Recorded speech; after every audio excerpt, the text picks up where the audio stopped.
Hello, my friends, and welcome back.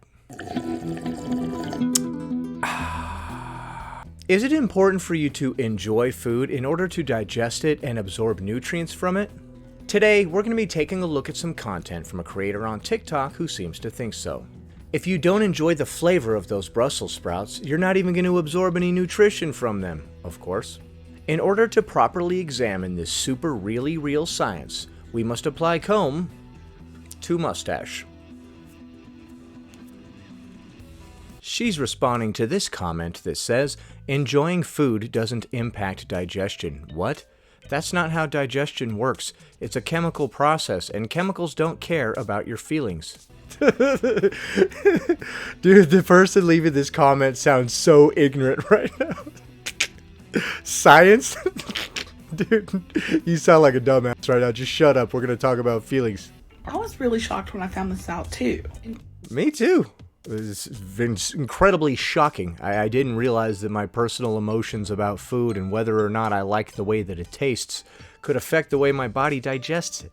Enjoying your food plays a really important part in digestion and nutrient absorption. This is one of the articles that you can look up about it. Essentially, in this study, they took two groups of women. The first group was South Asian and the second group was Swedish. They fed both groups the exact same diet of South Asian foods. And they found that the Swedish women who didn't enjoy their food as much absorbed 50% less iron from that food.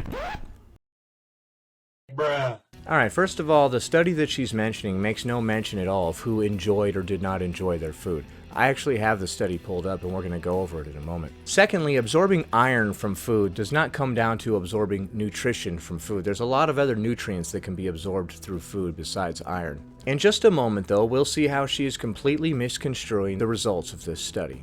Then they redid the study, taking that same group of South Asian women, and they gave them the diet of the same food, but it was blended up, so it was like a puree. It made it gross to them, and they did not like it.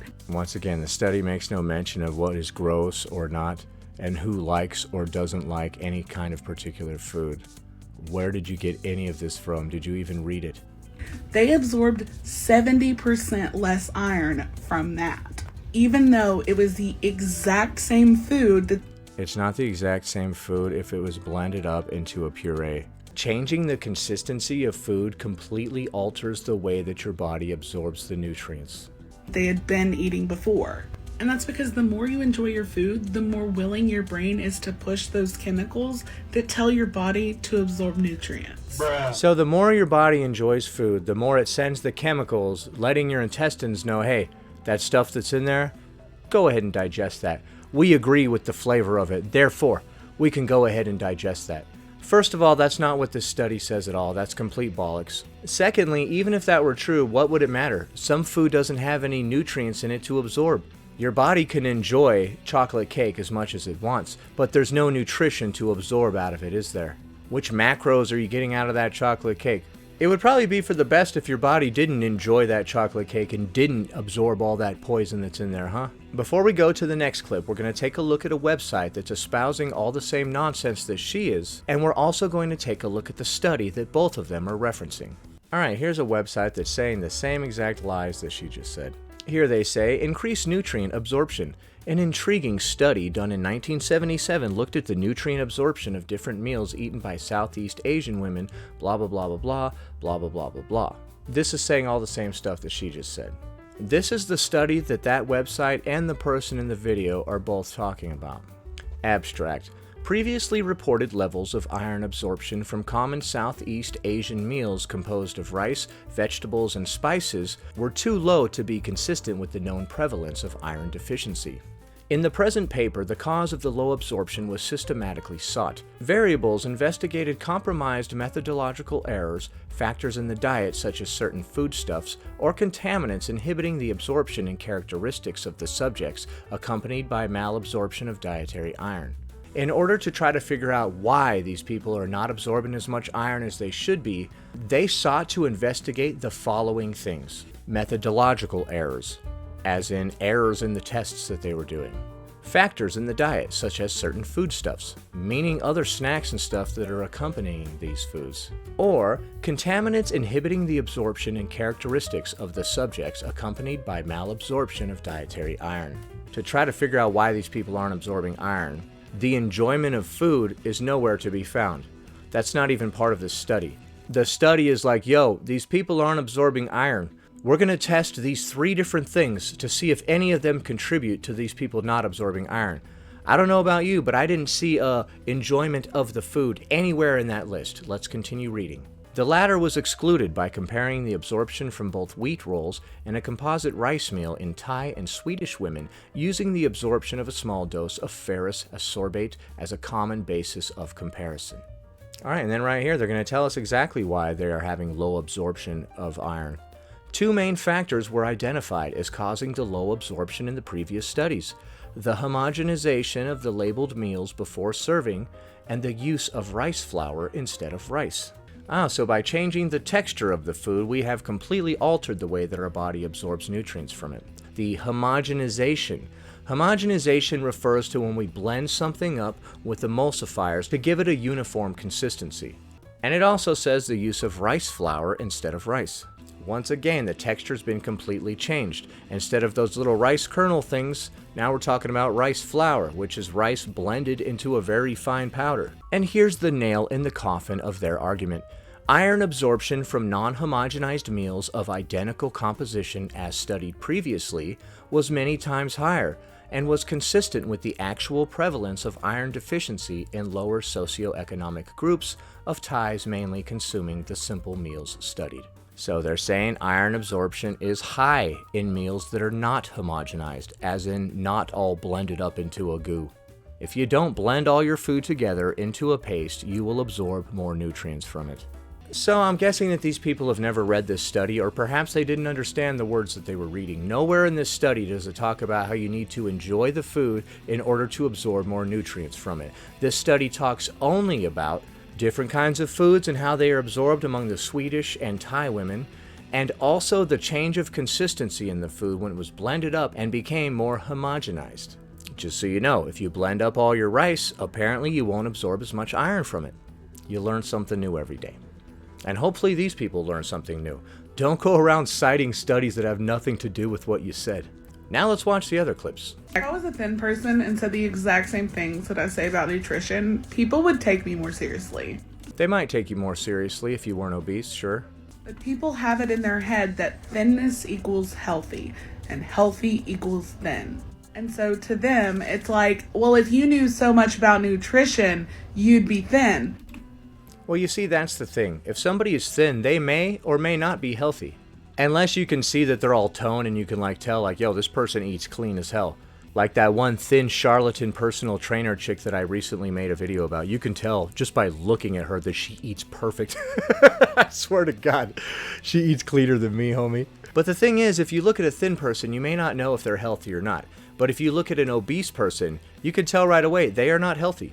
I may not be a smart man, but I know what obesity is. But I know what diabetes is.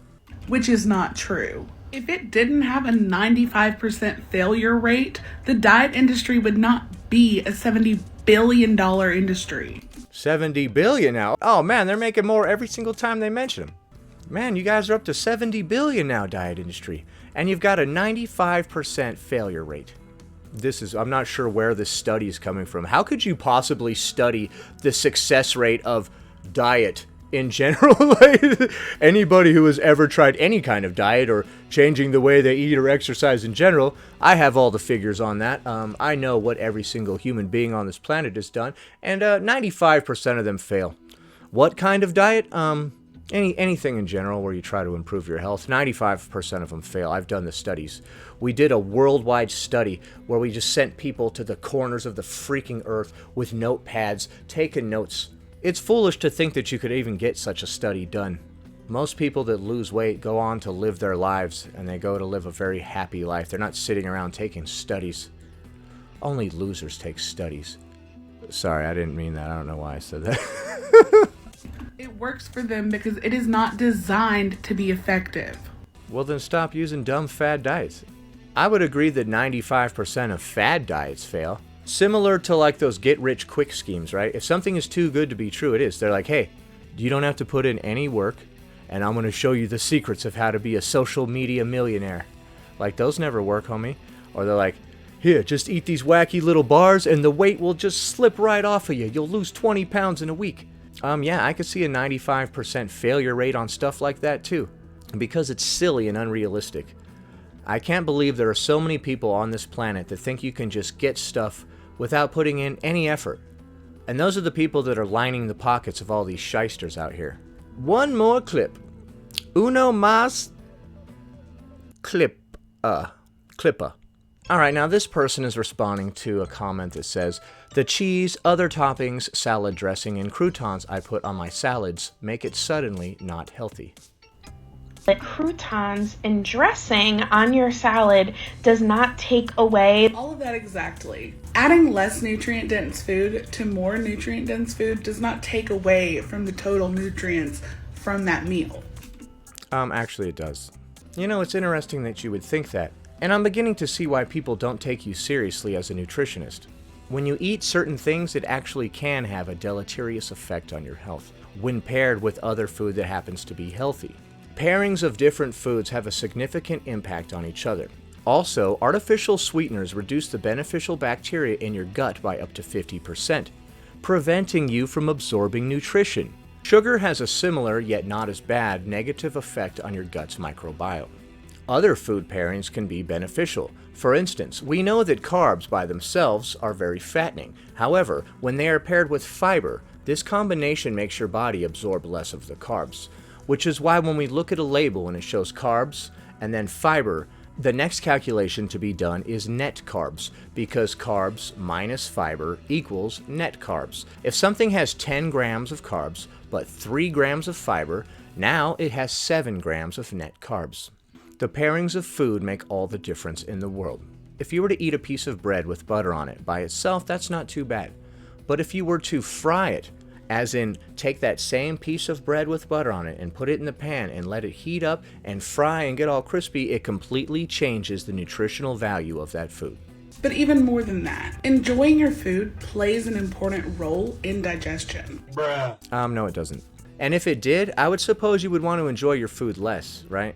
You're like, man, I'm really enjoying this cheesecake. Wait a minute, I don't want to absorb all the nutrients from this. I'll get fat as hell. I don't want to absorb all these damn calories.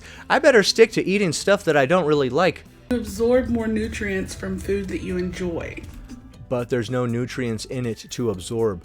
I don't care if you love cheesecake more than anything on earth. There's no nutrition in there to absorb, my friend. Just processed carbs, chemicals, sugar. Even if you completely hate a ribeye steak, there's still enough nutrition in there to where the amount of it that you do absorb would make you better off than the amount that you absorb from a cheesecake. If you love the cheesecake and you absorb all of its no nutrients, you'll still be in a worse off place than if you eat a ribeye steak and you don't enjoy it that much and you absorb a little bit of its actual nutrients. Better to absorb a little bit of actual nutrients than a whole lot of poison garbage. I have said many times that it's all about quality, not quantity. And it's not just your physical well-being, but also your mental well-being. So you're telling me right now that your mental well-being is better than mine? You're going to tell me right now that your mental well-being is in a good place right now just because you just eat whatever kind of food you want?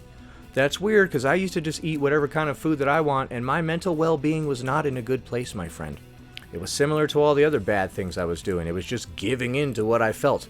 Nothing is quite as good for the mental well-being as partaking in addictive substances with absolutely no regulation and no self-control. The things that they're doing to your brain chemistry as well as the chemistry of your gut microbiome will surely have a positive effect on your mental state. To put it simply, eating food you enjoy increases your quality of life. So don't let anyone shame you for how you get your nutrition.